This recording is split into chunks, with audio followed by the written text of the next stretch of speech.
Tonight, we explore the mythic tale of Arion, the forgotten son of Hephaestus, a demigod born not of Olympus, but of fire and steel, deep in the forge of a mortal blacksmith. His task? Steal the eternal flame from Mount Olympus itself, to reignite the dying hearths of humanity. But what stood in his way was no simple quest. A three-headed guardian of the underworld, a jealous god in winged sandals, and a storm-summoning oracle who foresaw only one ending, Arion's death. So before you get too comfortable, take a moment to like the video and subscribe, but only if you enjoy the kind of content that merges myth and mystery. And hey, let us know. Where are you watching from? What time is it for you right now? Sometimes our stories are better than sleep, and other times, they just make you dream louder. It's time now to dim the lights, turn on a fan for some noise, and let's cover what we have for tonight, together. In the flickering forge of Mycenae, where men shaped iron with sweat and prayer, there lived a woman whose hands rivaled the gods. Her name was Callista, a mortal blacksmith with fire in her soul and a hammer that sang when it struck bronze. She built swords that could split spears in mid-air and armour so seamless it was whispered that Ares himself once wore her breastplates into battle. The gods noticed, but only one descended. Hephaestus, the lame god of the forge, the outcast of Olympus, watched her in silence. He was not drawn by beauty. Callista was not a woman of perfumes or palace gowns. She wore soot like war paint and smelled of iron and pine smoke. But when she worked, Hephaestus saw something divine in her movements, something familiar. One night, as the moon hung low and red over the Aegean, Hephaestus entered her workshop cloaked in smoke and shadow. He offered no gifts, no divine decree, only his presence. The forge flared brighter that night, and 9 months later a child was born, Arion. He did not cry, not at first. His eyes opened and glowed like coals, and the fire in the forge leapt as if recognizing its kin. The midwives gasped. One whispered, "He's touched by the divine." Another crossed herself, and the oldest among them muttered, "He's not meant to stay here long." Arion grew faster than other boys. At 5 he could shape iron. At 7 he forged his first blade, flawless, sharp, and oddly warm to the touch. He never played. He never lied. There was a stillness in him that made others uneasy. The village feared what they did not understand. They called him cursed, the son of a god who had no throne. Children avoided him. Priests refused to bless him. But Callista? She loved him fiercely, teaching him not just to work with fire, but to respect it. "Flame obeys those who listen," she'd say, "not those who command." By the time he turned 16, Arion's forge burned day and night, shaping weapons for cities he'd never seen and kings he'd never meet. But even as metal flowed beneath his hands, something deeper stirred within him. He wasn't made to serve. He was made to change the world. Long ago, the eternal flame had been a gift, stolen from the heavens, defied into existence by Prometheus himself. It was fire not just for warmth, but for thought, art, creation. It was what set man apart from beast. But that age of defiance had dimmed. Humanity no longer remembered the debt it owed the gods, and the gods in turn had turned their backs on mankind. It began slowly. Hearths that once glowed without fail began to flicker out. Forests grew colder. Storms stretched longer. Crops wilted in spring, and homes were filled with the breath of frost, even in high summer. Children shivered beside unlit chimneys. Old women murmured prayers into ashes that gave no heat. Priests spoke of punishment. Scholars blamed the stars. But across villages, towns, and empires, a different fear took root. Not that the world was ending, but that the gods had abandoned them. And they were right. High atop Mount Olympus, the gods had sealed away the last true flame, a spark kept alive only in the divine brazier, untouched by mortal hand for centuries. No god dared share it again. They feared man's rebellion, feared what Prometheus had begun. They told themselves, let them suffer. They must remember their place. But not all gods agreed. In hidden corners of the world, whispers stirred. Dryads spoke of a boy born of flame. Nymphs saw sparks dancing in a boy's eyes from Mycenae. The winds carried a name, Irion. In the cold chambers of Delphi, the oracle dreamed of fire, walking on two legs, lighting cities with its footsteps. And in the depths of forgotten temples, dying candles sputtered back to life at the sound of a blacksmith's hammer striking anvil. Irion had no idea. He only knew the iron was growing harder to shape, that the flames in his forge required more breath, that the warmth that once came easily was slipping away. But the world had begun to watch. Gods both old and silent had turned their gaze to Mycenae. The divine brazier atop Olympus, though shielded in marble and guarded by fate, flickered for the first time in an age, responding not to a god, but to a boy born of fire and sorrow. And deep within him, something began to glow. Delphi was dying. Once the centre of divine council, where kings and warriors climbed stone paths to seek Apollo's voice, now it stood quiet, its columns cracked and overgrown, its sacred springs reduced to mist. But one voice still lingered, buried deep within the mountain's breath. The oracle. Irion arrived in silence. No one greeted him at the gates. The torches lining the temple had long since gone out. Ivy clung to broken altars like fingers, unwilling to let go of lost faith. Thunder growled in the clouds above, not of rain, but of something older. Watching. He descended into the hollow chamber where generations before him had once wept and begged. There, seated atop a crumbling stone throne, was the oracle. She was draped in violet robes, skin pale like ash, eyes blind but blazing with storms. Before he could speak, she inhaled sharply, like a flame being pulled back into a lantern. "Irion," she hissed, though no name had been spoken. He said nothing. "You will climb the mountain. You will take the flame. And you will die." Her voice cracked like a whip through the stillness. He didn't flinch. He had heard stories of oracles, their riddles wrapped in poetry and metaphor. But this wasn't a prophecy. It was a sentence. She rose slowly, limbs moving like smoke caught in wind. "The gods will oppose you. The world will demand your failure. The flame, what you seek, it does not belong to mortals. It was stolen once, and the price was eternity in chains." Irion stepped forward, fists clenched. "So let me pay the price." A long silence followed. Then, laughter, not cruel but tired, the sound of someone who had seen too many stories end the same way. "You already are," she whispered. The room grew dark. The thunder outside crescendoed. The air pulsed with something old, something primal. Then, just as suddenly, everything went still. The oracle slumped back into her seat. Her mouth opened, but only smoke escaped. Her prophecy was done. And though Irion left without another word, her vision followed him. In dreams. In flame. In every shadow cast by his forge. The gods had spoken. His path was set. But not even Olympus could predict what a dying world would do when handed back its fire. Before one could ascend Olympus, one had to earn the mountain's recognition. And Olympus never bowed to the untested. Legends whispered that the base of the mountain was not stone or snow, but soul. That beneath its foundation was a gate, sealed by silence and guarded by the oldest fear in creation, Cerberus, the hound of Hades.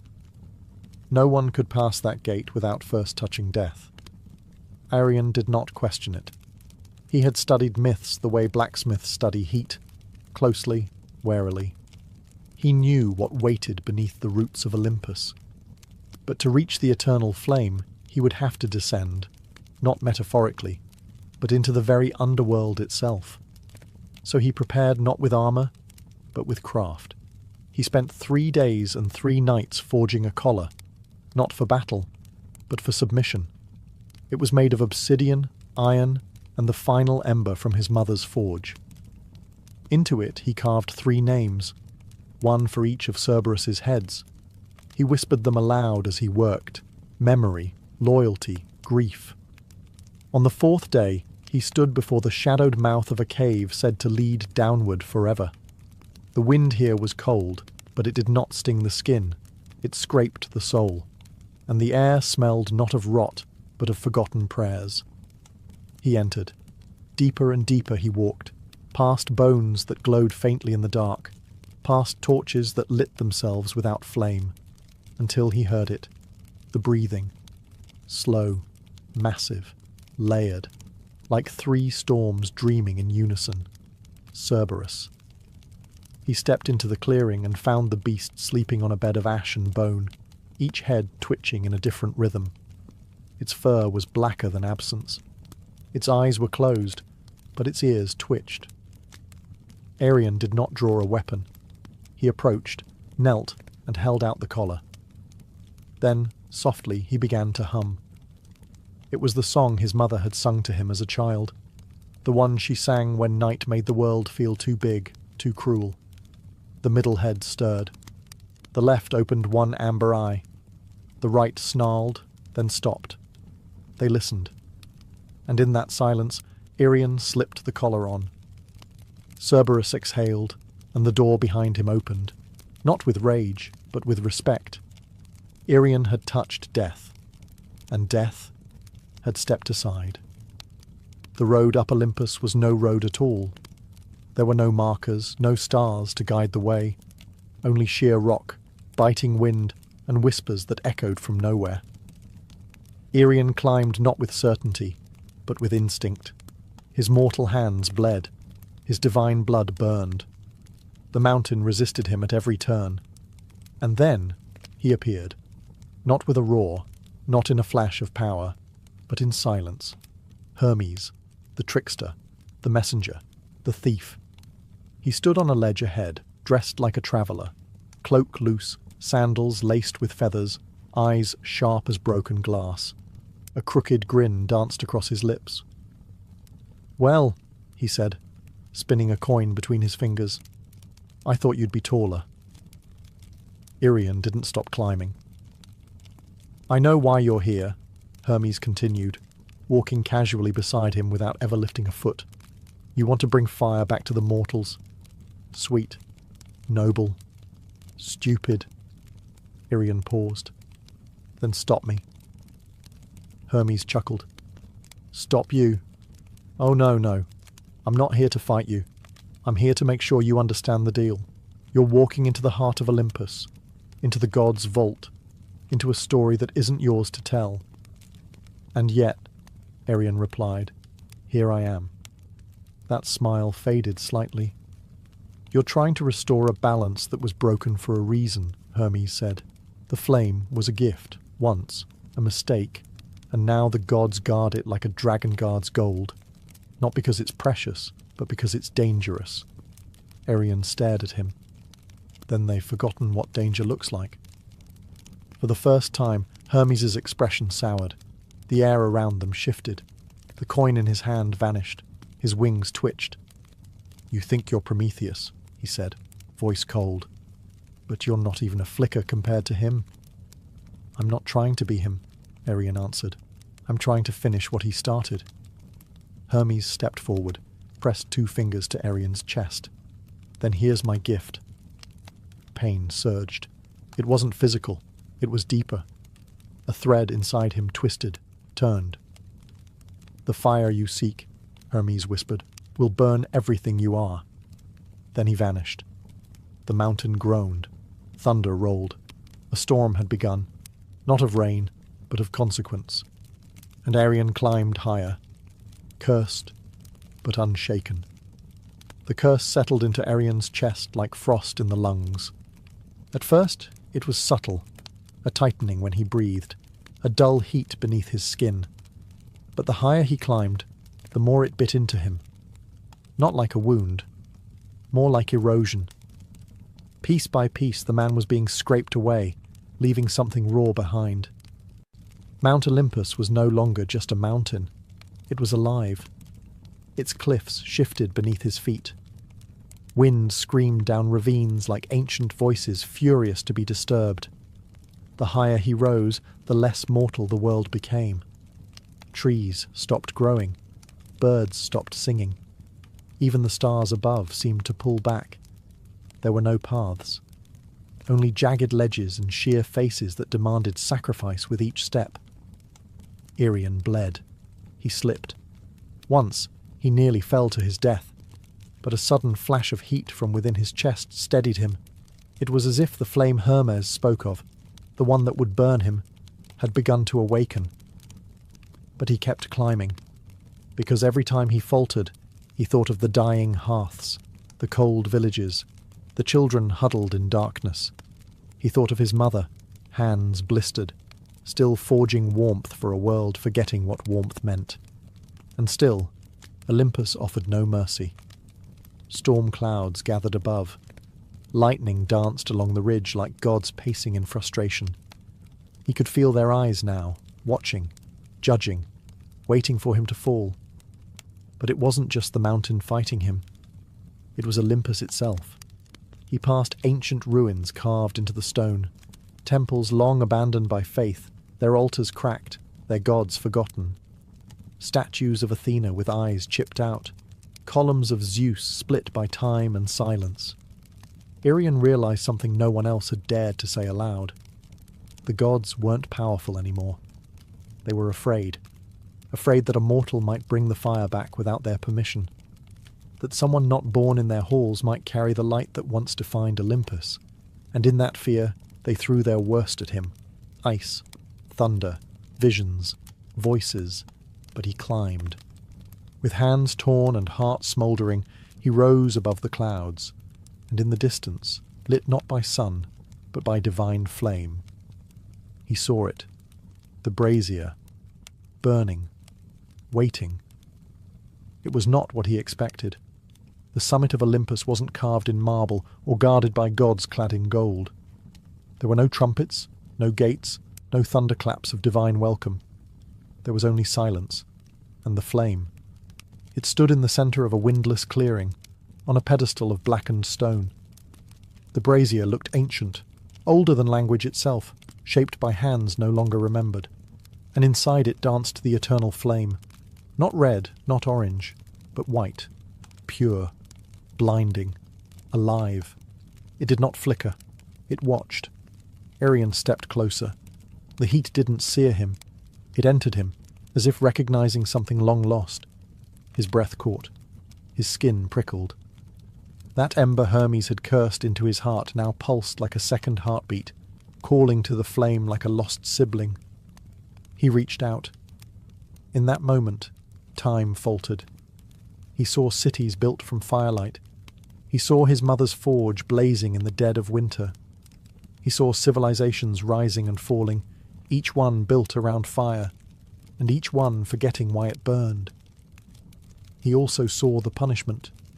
Prometheus, chained to stone, his liver eaten daily by a vulture. The gods had called it justice. But Irian saw it for what it was, fear wearing a crown. He could turn back. He could let humanity adapt to the cold, forget fire, forget him. But then he heard the wind whisper her name, Callista, and he remembered who he was. He grabbed the flame, and it took him. Pain screamed through his body, not like burning, like being rewritten. Bones cracked and reformed. His skin glowed, veins pulsing with light. He fell to his knees, roaring soundlessly, as the flame poured into every part of him, erasing the boy, forging the fire-bearer. He wasn't holding it anymore. He was it. The brazier flickered, then dimmed, then went cold. Because the eternal flame was no longer chained to Olympus, it had chosen a new vessel. Irian collapsed beside the empty pedestal.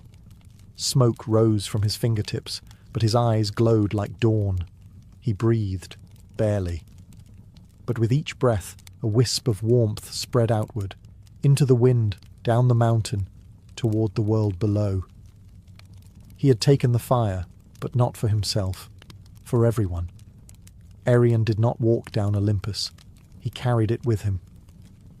The moment the flame entered him, the mountain stopped resisting. Winds fell silent. The sky cleared. Even the stone beneath his feet seemed to shift and guide him, not with reverence but with recognition. He was no longer a trespasser. He was a torch. His body smouldered with divine heat, not the kind that scorched, but the kind that stirred life. Wherever his foot touched earth, frost melted. With every breath, the cursed wind softened. The air smelled not of smoke, but of renewal, of rebirth. But he was not whole. His limbs trembled beneath the weight of what he carried. The eternal flame was not just fire, it was memory. He could feel every spark it had ever ignited. The first campfire in a prehistoric cave, the torch that lit Athens, the forge that built Troy. And he felt the cost of all of it. He saw the cities burned in its name, the temples razed, the wars fought with stolen fire and ambition. The gift of the gods had never been innocent, but this time he would not give it as a weapon. He descended through cloud and silence, past broken statues of gods who had once been worshipped, now crumbling in divine decay. He passed the cave where Cerberus had once guarded the gate, but the beast was gone, as if even death had stepped aside for what Arion had become. He reached the world below, and there, in a frozen village where hearths had long turned to ash, people gathered around him, not in fear, but in awe. He did not speak. He simply held out his hand, and a flame danced from his fingertips into the nearest hearth. It roared to life. Then another, and another. A chorus of warmth spread from home to home, city to city, across lands that had forgotten what it felt like to gather around a fire without praying first. Arion burned. His hair shimmered like molten gold. His skin cracked like cooled obsidian. He was dying, but not fading. He was becoming something else. He had not stolen the flame. He had become it. And everywhere it burned, the world whispered his name, not in worship, but in gratitude. No tomb was ever built for Arion. No statue was carved. No songs were sung in temples. There was no procession, no mourning, no final battle to mark his passing. And yet, he never disappeared. After the fires returned, strange things began to happen across the land. In distant villages where no traveller had passed, hearths lit on their own. Entire forests, once frozen solid, blossomed overnight. Blacksmiths claimed their forges heated faster. Children, huddled in the cold, told their parents they saw a man of light standing beside the flame before it rose. No one could prove anything. But they all told the same story. He walked until there was nothing left of him to walk with. His body had long since cracked and burned, not from weakness, but from transformation. What remained of Arion, bone, blood, voice, had become spark, smoke, heat. And he gave it all away. His mother's forge was the last place touched. Old, abandoned, its fires cold for decades, until one night a traveller passing through claimed he saw a boy hammering something glowing white at the anvil. When he looked again, the forge was empty, but the flame danced high and hot, just like it used to. They say the gods felt it, that Olympus, sensing it had been stripped of its power, trembled in its silence. But the gods did not strike back. They did not rage. Because even they understood. Arion had not challenged them with war or pride. He had reminded them of purpose. And so the eternal flame, once hoarded by immortals, now flickered in every village, every city, every lonely mountain hut. It lived in the warmth of soup shared by strangers, in candles placed by grieving hands, in torches lifted by rebels seeking light in the darkest places. And always, always, they whispered the same name. Arion. Some say when your fire dims for no reason, it's him passing through. Others say if you listen closely to the crackle of the flame, you'll hear the rhythm of a hammer striking an anvil. Steady, patient, eternal. Because Arion never died. He became warmth itself. Not a god, not a hero, just a boy who gave up everything to help the world remember how to glow again. In the land of Sparta, where boys were taught to fight before they could speak, and honour was carved in bone, women were no less fierce. Among them was one whose name echoed through the marble halls like the clash of steel. Leonthe, daughter of Commander Adrastos. She was born during a blood-red eclipse, as omens howled over the city. Midwives whispered that she came from Ares himself. By age 12, she had bested her brothers in the wrestling ring. By 16, she had led a hunting party into the Taygetus Mountains and returned with 3 wild boars tied behind her chariot. Leonthe was not just respected, she was feared. She walked through the Spartan agora with a straight spine and quiet steps. Men lowered their eyes. Women watched her with a strange mix of envy and awe. She rarely spoke unless spoken to, and her words were chosen like arrows, never wasted. But there was something in her that few noticed. When she removed her armour at night, when the torches dimmed and the world outside fell away, Leonthe would stare at the stars, not with a warrior's challenge, but with wonder. There was a softness buried in her, one that battle could not scorch, a yearning, not for marriage, not for conquest, but for something else, something the Spartan code had no name for. Peace, magic, mystery. She never said. What she knew was this. Every full moon, when the city slowed and the warriors slept, her body pulled her toward the cliffs above the river Eurotas. She would leave behind her spear, her cuirass, her reputation, and become just a woman wandering beneath the stars. Alone. The world, she thought, must be bigger than Sparta, bigger than swords and pride. She felt it in her blood, like music she couldn't hear, but knew was playing somewhere. And then, one night, beneath a sky so silver it looked scraped from the edge of a blade, she saw it, gliding across a still pool in a hidden grove. A swan, unmoving, watching her, moonlight rippling on its back. Beautiful in a way no war song had ever been. And from that moment on, Leonthe's life began to shift, away from blood and battle, towards something softer, stranger, and far more dangerous. The grove was hidden, untouched by the usual grit of Spartan boots. Nestled between 2 cliffs, it whispered of something older than Sparta, older even than Olympus. The trees curved in crescent arches, their branches low and silvered by moonlight. A shallow lake lay at the centre, still as glass, and on it, the swan. Its feathers shimmered like woven starlight, neither white nor grey, but something in between. It floated with the silence of smoke, cutting across the water with no ripple. Its long neck arched gracefully, as if sculpted by divine hands, and its eyes, gods, its eyes, held no animal wildness, no fear, only awareness. Leonthe froze at the tree line. Her training screamed caution. Nothing in nature moved like this. No creature stood so boldly before a human. But the swan did not flee. It watched her, calmly, expectantly. She stepped forward. It tilted its head. Another step. Closer. The lake did not stir. She stood at the edge of the water, heartbeat steady but alert, hand resting lightly on the dagger strapped to her thigh. The swan moved again, slowly, deliberately, toward her. When it reached the edge of the shallows, it stopped and bowed its head slightly. Leonthe knelt. She had seen thousands of things in her life.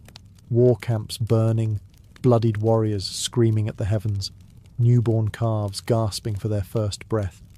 But never had she seen something so quiet, so still, so enchanted. She reached out. The swan did not resist. Her fingertips brushed its feathers.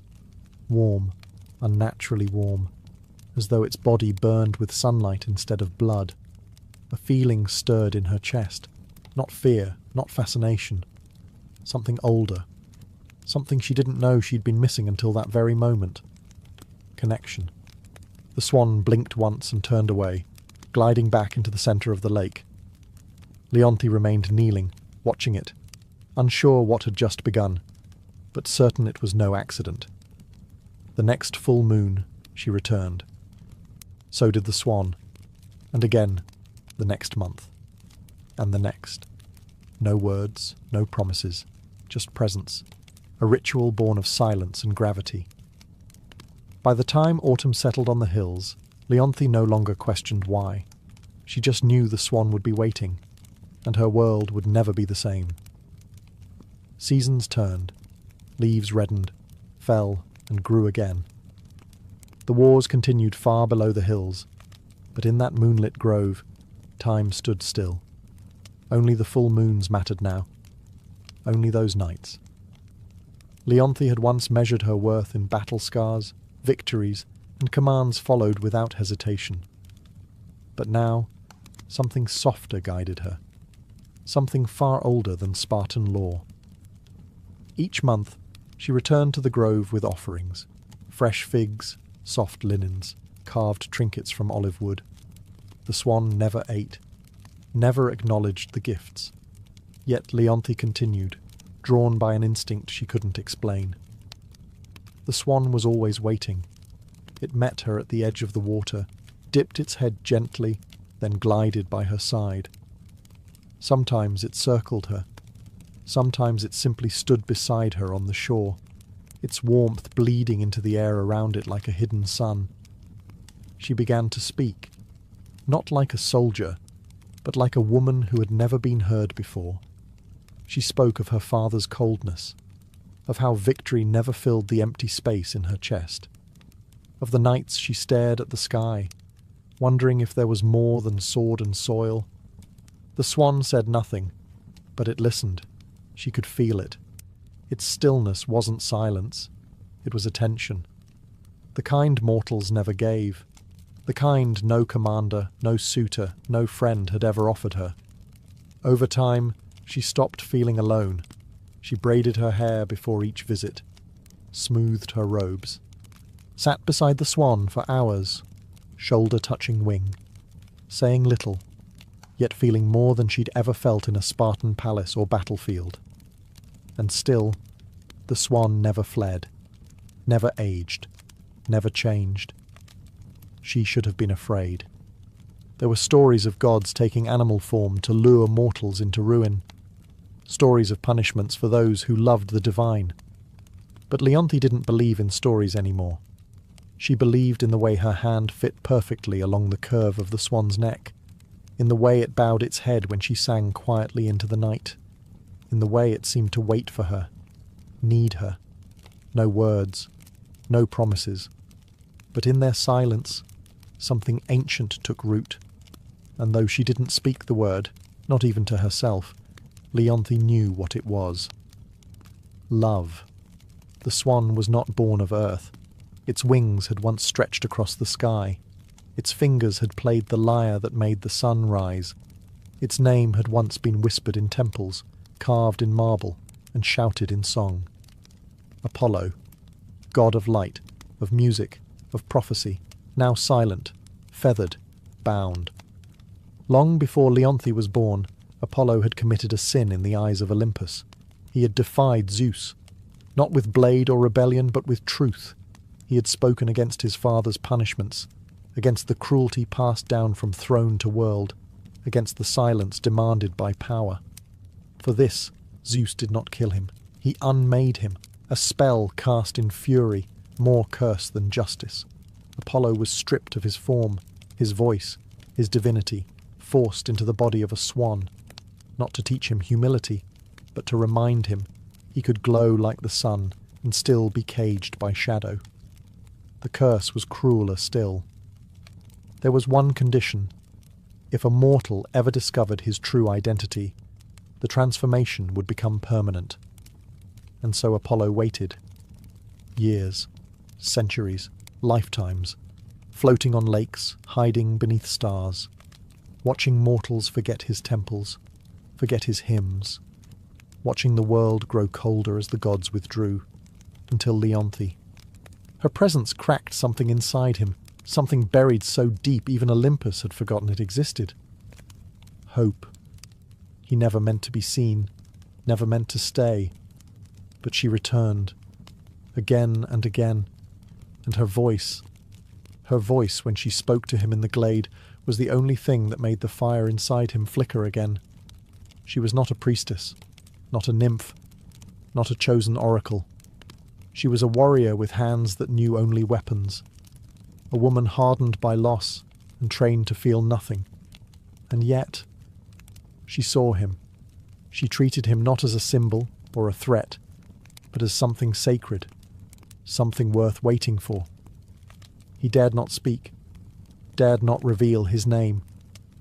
But in the tilt of his head, in the stillness of his body, he answered every question she never asked. And slowly, impossibly, he loved her back. In Sparta, solitude was respected, but not for too long. Leonthe's absence did not go unnoticed. Each full moon, she slipped away from the barracks, from the training fields, from the watchful eyes of commanders and kin. At first, none questioned her. She was Leonthe, untouchable, unshakable, the warrior whose loyalty was carved into every scar. But Sparta thrived on order, on discipline, and love, especially the hidden kind, was a foreign thing in a city built on control. Whispers began. She wanders. She speaks less in council. She trains, but her strikes lack venom. It was true. Leonthe had changed. Her movements were still sharp, but no longer cruel. Her voice no longer cut. And something in her eyes softened. Some nights she smiled to herself, as if holding a secret the gods themselves couldn't steal. Her father noticed first. Commander Adrastos, a man whose face bore no softness, whose daughters were meant to lead men, not follow feelings. He summoned her one evening, under the guise of strategy. But when the chamber emptied, he spoke plainly. "What keeps you from sleep?" Leonthe offered no answer. His voice darkened. "Do not forget who you are." But she already had, at least the version of herself that Sparta had moulded. What the city had built in stone, the swan had touched with water, and Leonthe found herself unwilling to return to who she'd been. Still, Sparta watched. A patrol once followed her out beyond the walls, tracing her steps toward the cliffs. They lost her near the olive groves. She was too skilled to be shadowed, but it was enough. Enough to birth suspicion. Priests murmured about omens, that the moonlight carried voices, that the lakes beyond Sparta stirred unnaturally, a warrior woman disappearing each full moon. They feared it was madness, or worse, a god. Leonthe knew the walls were closing in, that eyes were learning to look where before they had looked away, that her silence, once strength, now made her vulnerable. But still, she went. Still, she found him. And in that grove where moonlight touched feather, she forgot the noise of Sparta, forgot the rules, forgot the danger. Only one thing mattered now, not being seen. Because if the world discovered what she knew in her heart, it would destroy them both. The moon was heavy that night, low, swollen, golden as a dying flame. Leonthe stood in her chamber, fingers trembling over her armour, unable to fasten the final clasp. Something had changed. She had felt it for days. A quiet trembling beneath her feet, like the ground itself knew what she did not.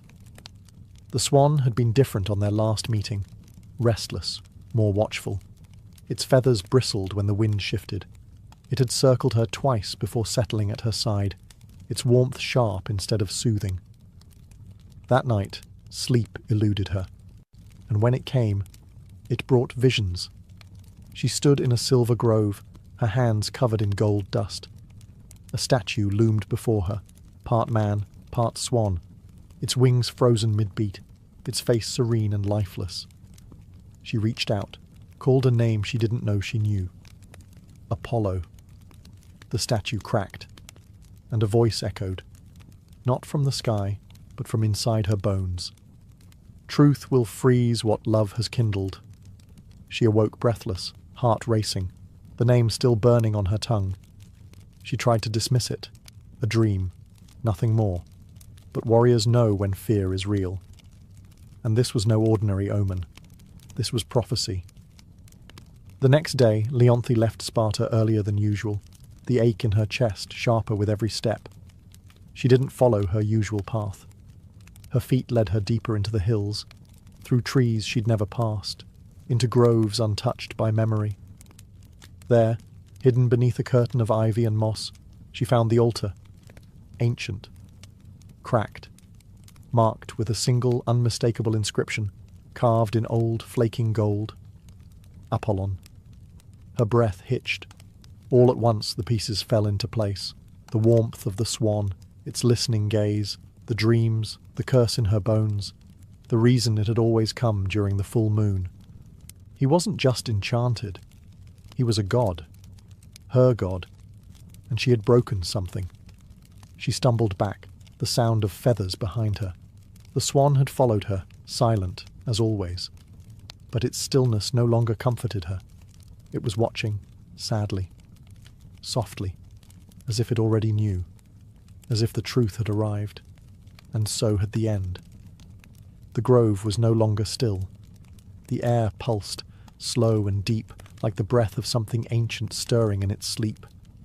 Moonlight trembled on the surface of the lake. The trees leaned in, silent witnesses to the unravelling of a secret that had survived centuries. Leonthe stood frozen before the altar. The name, Apollo, still echoed in her mind like a spear striking stone. She turned, slowly, as if doing so would unmake the truth. But it was too late. The swan was there, not gliding, not graceful, just standing, watching.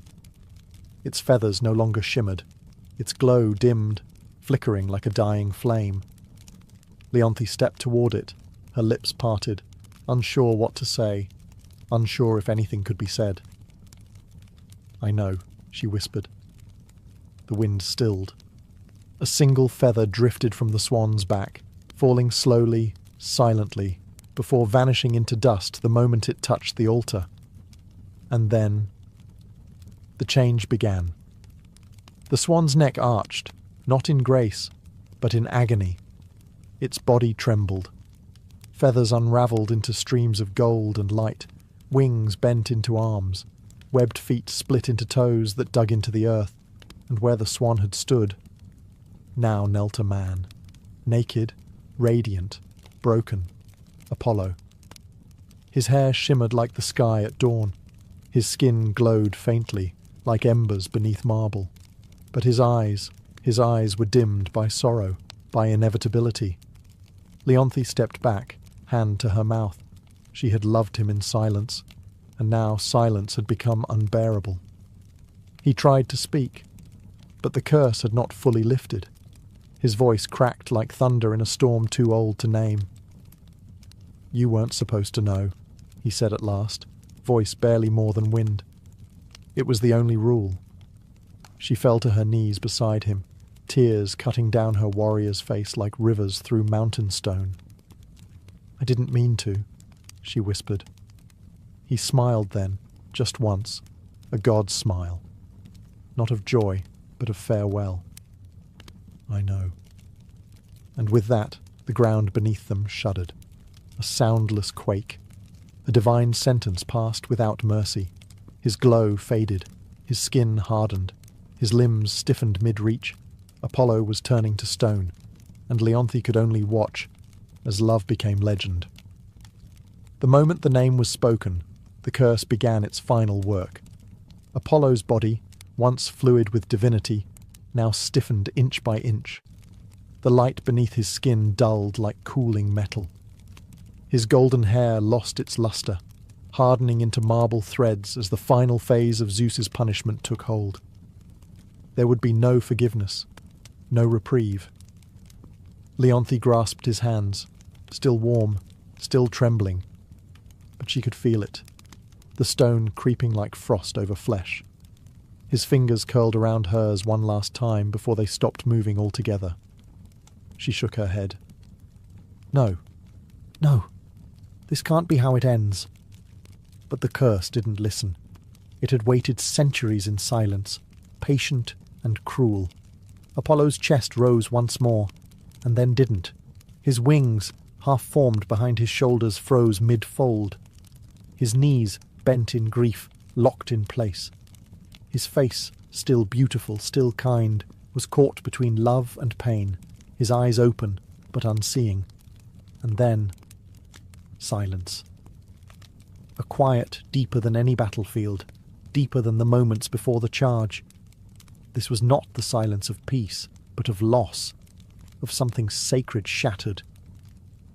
Leonthe knelt there, forehead pressed to his now cold hand, a hand that once cradled stars, now nothing more than stone.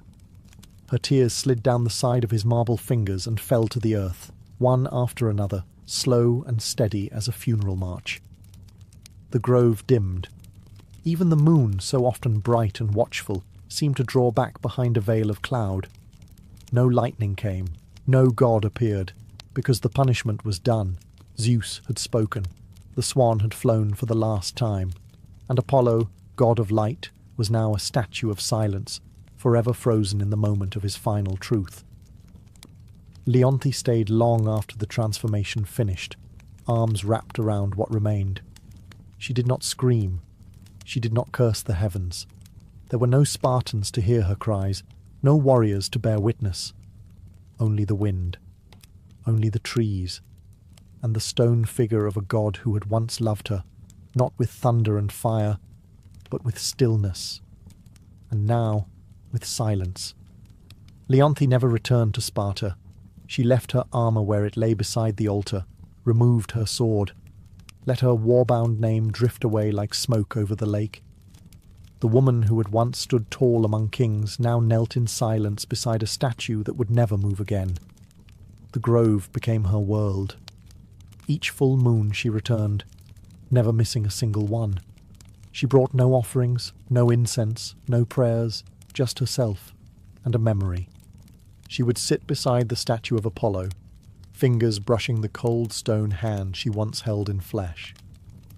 Sometimes she spoke, sometimes she hummed a song he'd never heard, but somehow felt like it belonged to both of them. Other times, she simply watched the water and said nothing. The villagers began to whisper. They said a woman haunted the hills, that she wandered under moonlight with eyes like distant stars. Some said she had gone mad, others said she had been chosen, but no one dared disturb her. Years passed. Winters came and went. Empires shifted. Gods fell silent. But Leonthe remained. She grew older, but never frail. Her strength endured, less like a soldier, more like the roots of an olive tree clinging to the same patch of earth, year after year, storm after storm, and still the statue stood. Apollo, mid-kneel, wings half-formed behind him, gaze fixed on the space where Leonthe always sat. A moment frozen in marble, untouched by time. Some travellers claimed the stone was warm to the touch, that if you placed your hand against his chest, you could feel something faint, like a heartbeat from a dream. And then, one final full moon, Leonthe came. She sat beside him longer than usual, laid her head gently on his shoulder, and never moved again. When the villagers came weeks later, they found her there, peaceful, eyes closed, lips curled faintly in a smile. Beside her, Apollo's statue shimmered faintly, as if lit from within. No one touched it. They built no shrine, no temple. But the legend grew. And now, when the moon is full and the wind is still, some say the swan returns to the lake, not to be seen, but to remember. Melanion was not born under a palace roof or amidst temple incense. He came into the world beneath a willow tree during a storm that split the sky in two. His mother, a midwife's daughter, swaddled him in a linen wrap as thunder rolled over the hills. Birds scattered, the rain danced, and the child did not cry. He hummed. From the moment he could walk, music followed him. Streams whispered melodies when he knelt to drink. Leaves trembled in harmony as he passed. He didn't need instruction. Sound belonged to him. By 10, he could mimic any bird call and weave it into song. By 16, he played the lyre with such grace that even hardened warriors paused to listen. He sang of rivers, of lost brothers, of fields before war, songs that filled men's eyes with tears they didn't know they had. People called him a gift, a miracle, a child of divine breath. He never claimed it. Melanion travelled from village to village, sharing his music without coin or pride. His voice calmed fevers. His chords softened hardened hearts. He once played for a dying child who, upon hearing his lullaby, smiled and drifted into death as if it were a dream. But not all ears that listened were mortal. One spring evening, as he sat beside a glimmering river and strummed a tune about starlight, the very air around him changed. The wind slowed, the water stilled, even the frogs silenced their song. And then they arrived, the Muses. 9 of them, stepping lightly from behind the veil of the world. Cloaked in light and sound, each carried her own essence: history, tragedy, dance, epic, poetry, and more. Their eyes were not kind, not cruel, just knowing. They listened, and then, to Melanion's astonishment, they sang back. 9 voices in perfect harmony, older than language. Melanion closed his eyes, and without thought, joined them. His voice didn't echo theirs, it evolved them. When the last note fell into silence, even the stars seemed closer. One of the Muses, Calliope, eldest and most stern, touched his brow. "You are not ordinary," she said. "You are a vessel." And thus began the legend of Melanion, the bard whose voice would shake the heavens. From that night on, Melanion was no longer just a gifted mortal. He was touched, marked, whispered about. The Muses had chosen him. In the quiet folds of Mount Helicon, where few dared to tread, they invited him into their sacred circle. There, beneath ancient trees and skies unclouded by mortal ambition, Melanion learned not through lectures, but through experience. Calliope, muse of epic, taught him how to bend a story into sound. Clio whispered the histories of nations into his ears as he slept. Terpsichore danced barefoot through leaves while he played beside her, his fingers learning the rhythm of wind and body. Euterpe laid her flute across his palm and said only, "Listen." And he did. He absorbed, not just melodies, but truths. The kind that lived between words. The kind that mortals rarely noticed but felt. In the hush before a storm, in the ache of longing, in the gasp of a child at first snowfall. The Muses gave him not power, but perspective. And they asked for only one thing in return. Sing for them. Them, meaning mortals. The lost, the weary, the proud and broken. Those who needed to remember that beauty still existed, even in suffering. That song could be both balm and blade. At first, Melanion obeyed. He performed in city forums and quiet fields, played before kings and beggars alike. His songs stitched broken hearts, stirred revolutions, mended fathers to daughters, and enemies to uneasy peace. But as his gift grew, so did something else. Ambition. He began chasing sounds the Muses hadn't taught, notes no god had touched. In the stillest parts of the night, he would write alone, drafting fragments of something beyond language. A song that could bend time, still the wind, and bring tears to stone. A final song. He told no one, not even the Muses. because some part of him no longer wanted to share the divine. He wanted to surpass it. And the muses, ever watchful, saw the change. Not in his fingers, but in his eyes, the way he looked beyond them, as if destiny owed him more than admiration. And in the distance, fate stirred slightly, because no mortal walks beside the divine forever without cost. Melanion withdrew from the world. He left behind the applause, the requests, the gifts from kings and the adoration of cities. He stopped performing in public, stopped teaching students, even stopped speaking to the muses. Some claimed he had fallen ill. Others said he had died. But in truth, he had gone to the shadowed slopes of Mount Helicon, deeper than any mortal had ever gone, where only echoes of the old gods stirred. There, in a cave lined with crystals that sang when touched by light, he began composing the final song. It came to him in pieces, sometimes in sleep, sometimes in thunder, sometimes in silence so deep it frightened him. He didn't write it. He found it, like a secret hidden between the folds of reality. The melody refused to stay still. It changed when he breathed, twisted with his heartbeat. It was not a song for performance. It was truth in sound. He heard the birth of stars in its opening note. He felt the deaths of empires in its fall. It was not sad. It was not joyful. It simply was. He laboured for months, maybe years. Time bent strangely inside the cave.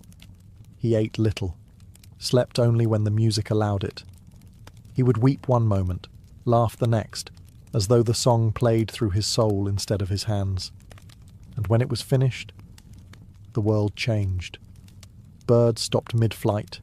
Trees leaned toward the windless mountain. Streams went quiet. The sky itself held its breath. And far above, in the marble chambers of Olympus, the gods turned their heads. Even the Fates, who never looked away from their weaving, paused. Clotho whispered, "A thread trembles." Lachesis frowned, and Atropos, whose shears never hesitated, set them down. They listened. The song did not demand worship. It did not beg to be loved. It simply revealed everything. When the final note faded, even the cave refused to echo it, as if the world knew to repeat it would be a crime. The gods waited. The muses waited. They expected Melanion to return, to offer this wonder to the world. But he didn't. He hid it. And in doing so, he set a different music in motion. One of silence. And consequences. When Melanion emerged from the cave, the world felt smaller. The skies, once so vast, seemed pale beside the echoes of the song still humming in his bones. People rushed to greet him. Musicians, poets, even priests. They begged to hear what he had written, to feel whatever power had moved the heavens. But Melanion said nothing. They asked again. He smiled faintly. "Not yet." Only the muses saw the shift. They came to him one dusk, stepping from starlight like breath from a lyre. Their robes glowed with inspiration, but their eyes held warning. "You were chosen to carry beauty," said Erato, soft and sorrowful. "But beauty is not meant to be buried," added Clio. "You must sing it," whispered Calliope. Melanion bowed his head. "I will not see it cheapened." They flinched, as if he'd struck them. "You think mortals unworthy?" Terpsichore asked, voice trembling. "You think you alone are its guardian?" He met their eyes, not with rage, but with something colder. Possession. "Yes." Silence fell like winter between them. "Then you are no longer ours," said Calliope, "not because you created something beyond us, but because you hoard it." He said nothing, and they vanished. Still, the gods waited. Even Zeus, who rarely concerned himself with mortal affairs, paused his thunder to listen. Even Hades tilted his head in the depths. They waited for a single note, a whisper, a fragment. Nothing came. Melanion kept the song locked inside himself. Not written, not recorded, not shared. He called it sacred, but sacred things, when sealed too long, begin to sour. He performed other pieces. They were still beautiful. Audiences wept. Crowds cheered. But he knew. And so did the divine. Something was missing. And worse, something had been stolen. The song that could stir the fates, bend time, and touch the gods themselves, was buried beneath his pride. He told himself he protected it.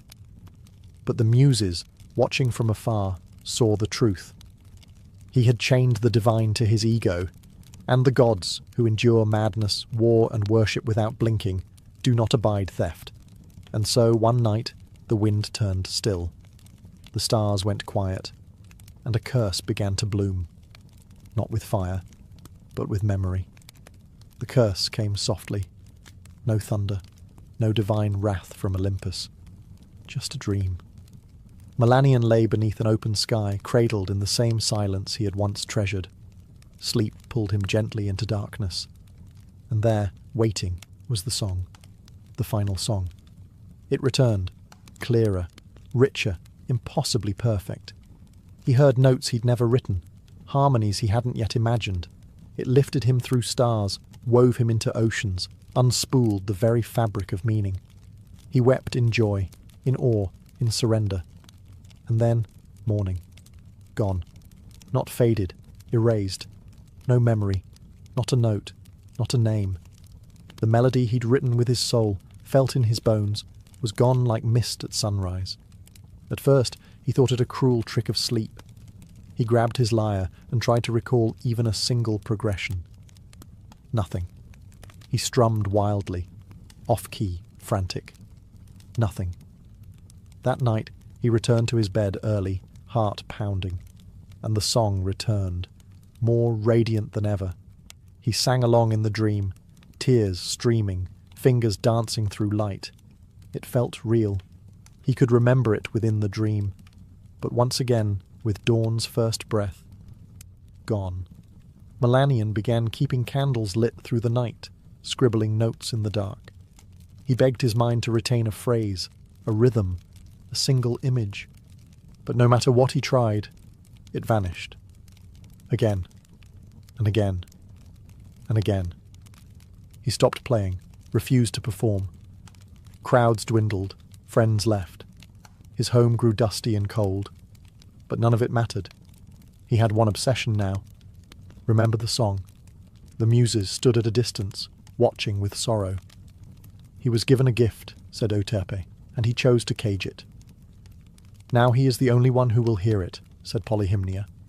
And never remember, whispered Clio. It was not vengeance. It was balance. Melanion would hear the song every night, for eternity. But it would live only in dreams. Each sunrise it would slip through his grasp like water through cracked hands. He would never stop chasing it, never stop hoping. And in time, hope would rot into madness. Because what torments a bard more than forgetting the greatest song he ever knew, and knowing it still sings without him? Melanion stopped counting the nights. They bled into each other, an endless loop of ecstasy and loss. Each evening, he slipped into dreams where the final song embraced him like a lover returned from war. And each dawn he woke alone, screaming, weeping, blank. At first, he tried to outwit the curse. He hired scribes to sleep beside him, begged seers to extract fragments from his mind. He sang to mirrors, hoping his own voice would betray some hidden memory. Nothing worked. And slowly, he began to fray. He stopped eating. His robes hung from a body gone hollow. His fingers trembled when he reached for his lyre, the same instrument he once cradled like a child. Strings snapped under his shaking hands. He didn't fix them. He didn't need them anymore. Because in sleep, the music still came. It became his only purpose, the only place he felt whole. And waking became a punishment. He cursed the sun, smashed his windows, sealed himself in a room with no light. But still the song left with the morning. When he emerged, he no longer resembled a bard. He was wild-eyed, gaunt, his once golden voice now raw from nights of desperate humming. He wandered from village to village like a beggar, not for coin, but for memory. "Have you heard it?" he'd ask strangers. "The song with no beginning and no end? Have you heard it in your sleep?" People pitied him at first, then feared him. Some threw stones, others fled. He began to sing fragments in the streets, random frantic bursts of melody. They made no sense to others, but to him, they were clues, keys, pieces of a shattered mirror he could almost reassemble, but every time it slipped through his fingers. He laughed when he failed, then cried, then laughed again, and every night the song came back, shimmering, whole, just out of reach. The muses watched, not with anger, with mourning. He had once been their finest vessel. Now he was a cracked jar, overflowing only when no one could hear. And in that descent, the song he'd hoarded became the thing that unravelled him. Not with fire, not with wrath, but with silence. Melanion no longer lived in the world. His body walked through it, yes, but his mind was elsewhere, caught between dreams and daylight, past and present, a song only he could hear, and only when it was too late to hold. He wandered barefoot through cities that once hosted him like royalty. Children who once sat at his feet now ran from his shadow. His name, once sung in praise, became a warning.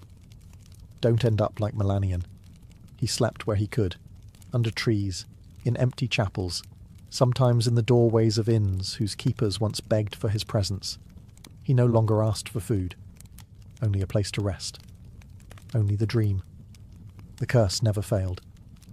Each night he fell asleep with trembling hope, and the final song returned, whole, alive, a perfect ghost, and each morning he woke to forgetting.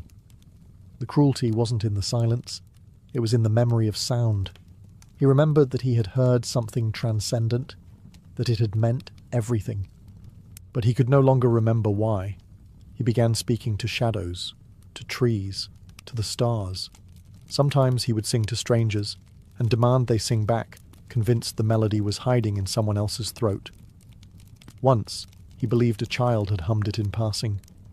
He followed the family across 2 villages before collapsing in the dust, begging the boy to sing again.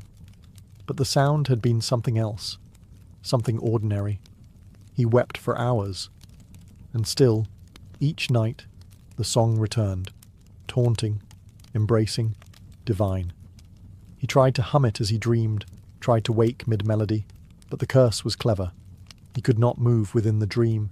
He could not record it, write it, carry it, only hear it. And when he woke, emptiness. Some who saw him said he still hummed in his sleep, that if you placed your ear near his mouth at midnight, you could hear a music unlike any other. But only then, only in darkness. The muses no longer came. The gods stopped watching. And Melanion, once the voice of the world, now wandered like an echo of a song the world could no longer remember, and he could no longer forget. Melanion had grown thin as twilight. His skin, once kissed by golden light, was now pale and paper-thin. His voice, what remained of it, was hoarse from years of whispers and wandering. He no longer searched for food, shelter, or even the song. He simply walked. One evening, he reached a cliff overlooking the sea. It was quiet there. No towns, no roads, no curious eyes, just the wind, the waves, and the stars slowly rising in the deepening blue. He sat, curled against a stone, the sea breeze tangling what remained of his hair. He didn't weep. He didn't sing. He simply closed his eyes, and the dream came again. But this time, something was different. There was no delay, no mist to wade through, no struggle to hear. The final song was there from the beginning, full and clear. But it was not just sound. It was a place, a presence, a world built from music. Melanion stood within it, barefoot on chords that bent like grass, stars pulsing above in rhythm. The sky was a symphony. The wind sang in harmony. And he was not just hearing it, he was part of it. His own voice joined the song, and it did not tremble. It did not forget. It soared. He saw every note he had lost, every phrase he'd mourned. But now he understood. The song had never left him. It had grown without him. It had become more than his hands could hold. He was not its owner. He was its witness. And in that final dream, there was no sorrow, no shame, no punishment, only release.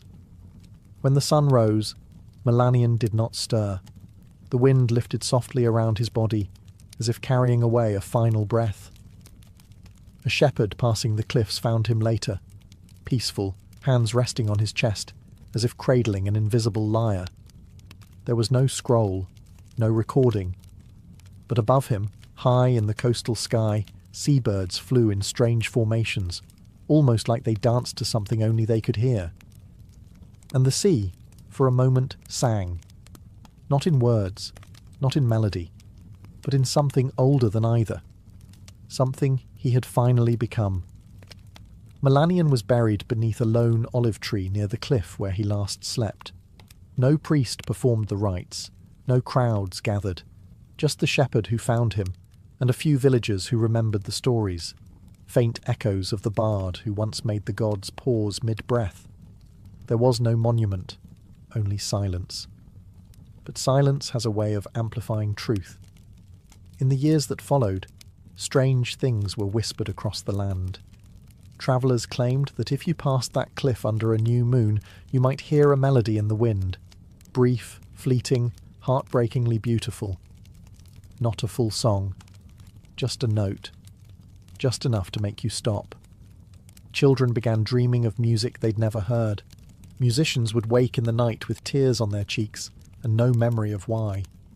And sometimes, when a bard sat alone at dusk with no audience, a sudden chord would form beneath their fingers, something not theirs, something perfect. They never remembered it by morning. The muses said nothing. They did not curse another bard. They did not reclaim the song, because they understood what Melanion had become. Not a warning, not a hero, but a vessel turned legend. A soul whose punishment was born not of cruelty, but of refusal, and whose redemption came not through sharing, but surrender. The final song was never written down. It was never performed in amphitheatres or temples. It does not exist in scroll or scripture, but it lives. In the quiet moments between sleep and waking, in the hush before a performer strums their first chord, in the way the sea sounds different when you're grieving. Melanion's song became part of the world itself, not to be remembered, but to be felt. A whisper in the bones, a melody without words, and those who feel it, even for a moment, never forget the silence that follows. They say, if you stand alone on the right cliff, on the right night, with no one watching, and the wind is kind, you might hear a sound that doesn't belong to this world. Just a fragment, just a breath. And maybe, if you listen closely enough, you'll finally understand why Melanion never let it go.